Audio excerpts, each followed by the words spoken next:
Bienvenidos a un nuevo video.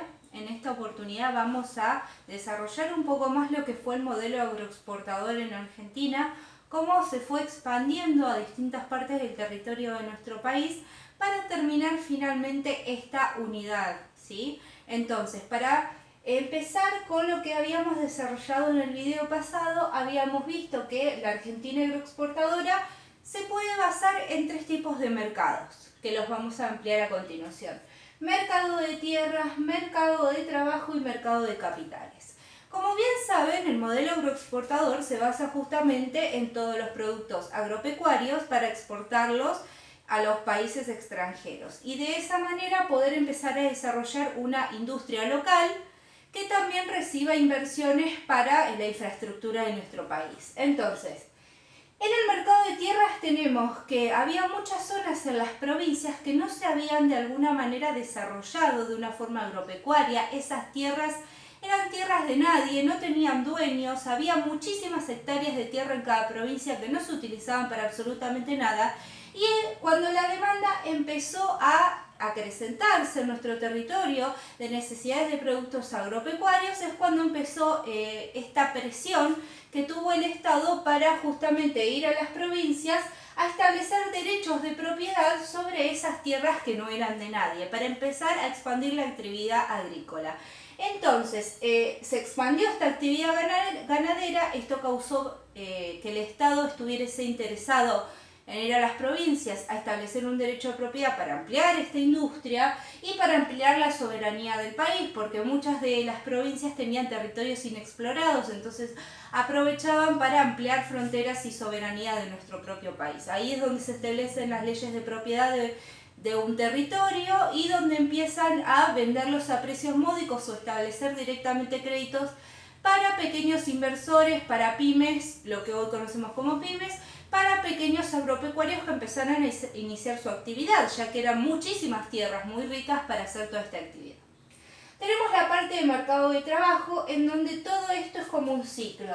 De acá vamos acá, gracias a que se expandió la actividad ganadera, esto trajo muchísima mano de obra.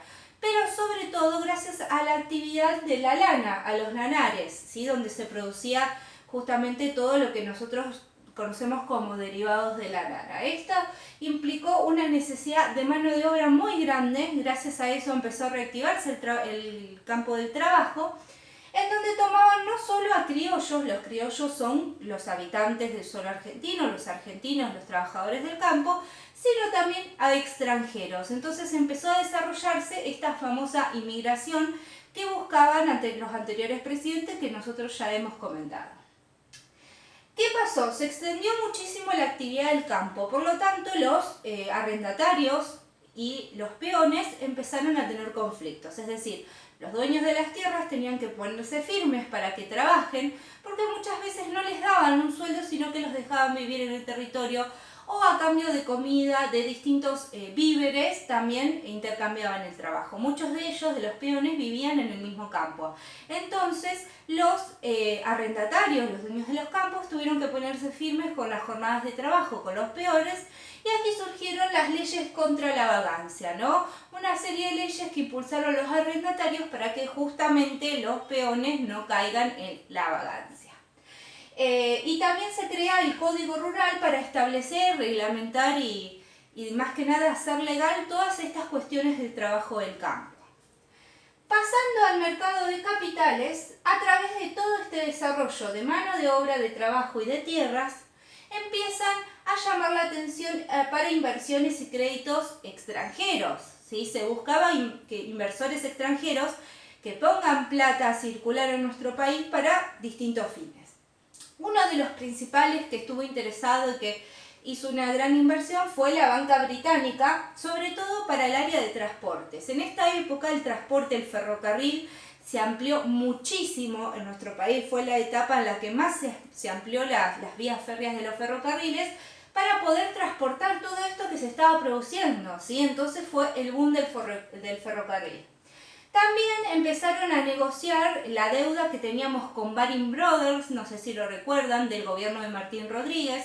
Se establece este préstamo de la casa británica Baring Brothers, que se empieza a negociar para pagar esta deuda ya en esta época. ¿Para qué? Para demostrarle confianza a los países extranjeros de que ellos pueden venir a invertir acá y que nosotros no les vamos a estar debiendo dinero, ¿no? Era para inspirar confianza.